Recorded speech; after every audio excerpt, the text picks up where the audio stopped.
It's good to be home. It's good to be back up here. Appreciate it's good to see everybody again. I think I'd be remiss if I didn't touch on it. We get spoiled as coaches every day. You know, the Kyle Emanuels of the world. I mean, he's obviously a tremendous player on the field. We see that every day. But sit here and listen to him talk and give everybody else credit. I mean, it's just amazing. Again, I'm fortunate and blessed.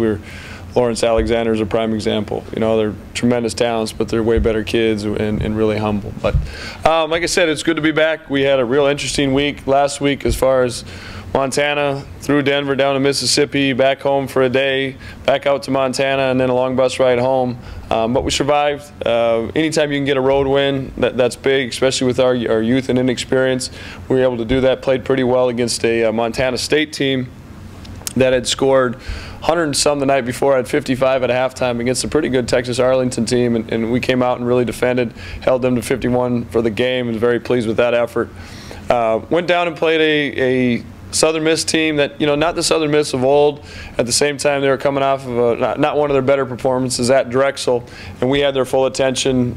You know, what we've done, like we're going to have with everybody, and they took it to us, especially from the start. You know, I was pleased with our resiliency. We responded and finished the last 30 minutes the way we're about. At the same time, we need to learn, and we are learning that it's 40 minutes every night.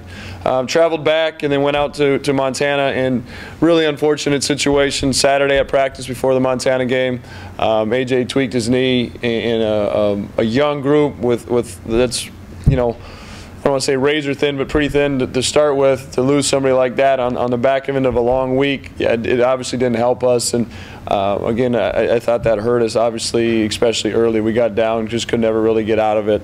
Again, played pretty well, competed. Like I said, I've been pleased with our resiliency, our toughness, you know, and to respond. I think we beat them by 2 in the second half. But again, we're not playing halves, we're playing 40 minutes. And then obviously Saturday was very pleased. You know, we were a mass unit. I said it at the press conference after the game. There was last Thursday night at practice, Corey Brown, AJ, and Chris were all out of practice, you know, on the sidelines. Lawrence is hobbling up and down the court with his heel injury, and I looked over at Jaden and said, "Whoa, what? You know, we don't have a chance on Saturday." And you could kind of slowly see it coming together Friday. A couple guys got healthy, and very pleased. You know, we played 6 guys for the most part.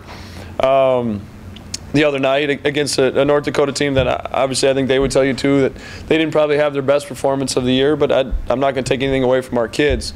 I'm very pleased that they executed a game plan, and anytime you can win a game like that in front of your home fans, that means a lot to a lot of people. Very, very pleased. Any questions? Is the 6-man rotation, is that going to kind of be the way it is here for a while, Dave? You know, that's the thing. We turn around and play again tomorrow night against a very good Akron team, Brian. And so I think just from the standpoint of, you know, yeah, because you'd like to get some other kids some reps and practice before you put them in. At the same time, we were fortunate, you know, give our kids credit. They were smart. We didn't get any foul trouble. You know, we were able to maintain, get the lead, and hang on to it, so we weren't forced to any different situations. But for the meantime, yes, but there are some kids that, you know, have gotten healthy here lately that, you know, I think, especially coming down the road here in the next couple of weeks, that we need to try to get in situationally, especially as we're working through AJ's injury here day to day. What is the nature of his injury? It's a right knee. It wasn't an MCL tear or anything, but like a laceration. I can't remember exactly what Danielle had told me. Not going to require surgery. He gets better day to day again, but I think he's going to be pretty highly doubtful here, especially for the next couple, 2-3 weeks.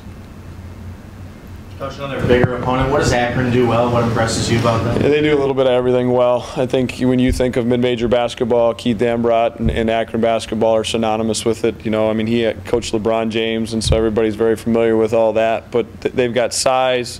Forsyth kid down low is really talented. A West Virginia, you know, signee early. The point guard, number 14, the name slips me right now, but I mean, he was a top 100 recruit in the country. They're deep, they shoot it, you know, they're physical. It presents a numerous amount of challenges for us tomorrow night.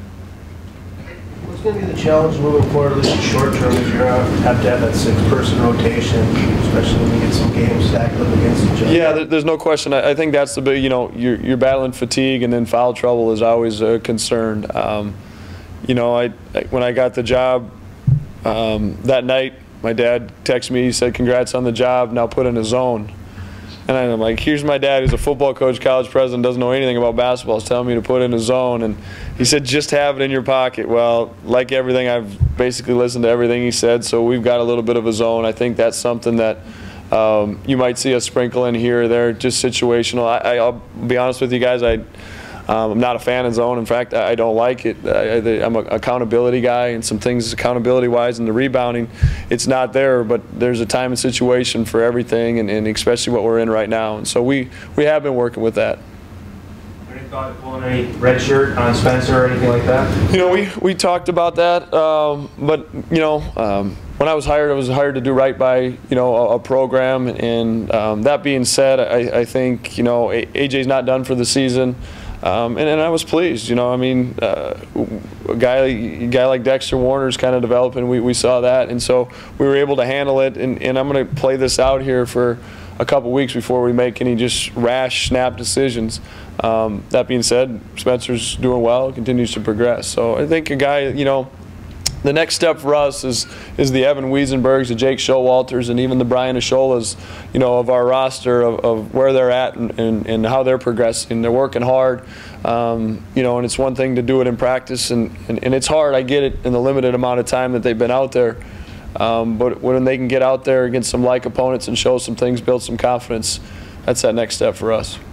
I know size coming into the season was an issue, but you look like you're almost playing taller than your size. Would you agree with that? Yeah, the rebounding, the accountability, the toughness is something that I want to be a staple of our program. And we've competed for the most part on the glass, up 20-6 the other night at halftime on the glass to win by 12. And, I think it's a credit to our guys. And Chris Kading's not an unbelievable rebounder, but he's boxes his guy out. He eliminates it. And you see Carlin Dupree has done a tremendous job of cleaning up the glass and then gets us started in transition. Paul Miller's got some good size. Lawrence Alexander's always been a good rebounding. So we're rebounding 1 through 5, not just the Marshall Bjorklunds or Trayvon's just going up and eliminating or, finishing possessions like that. And Dexter, I suppose I can say this. The ref turns to me the other night on Saturday. He said, "Man, that kid doesn't really look like a player, but he is, huh?"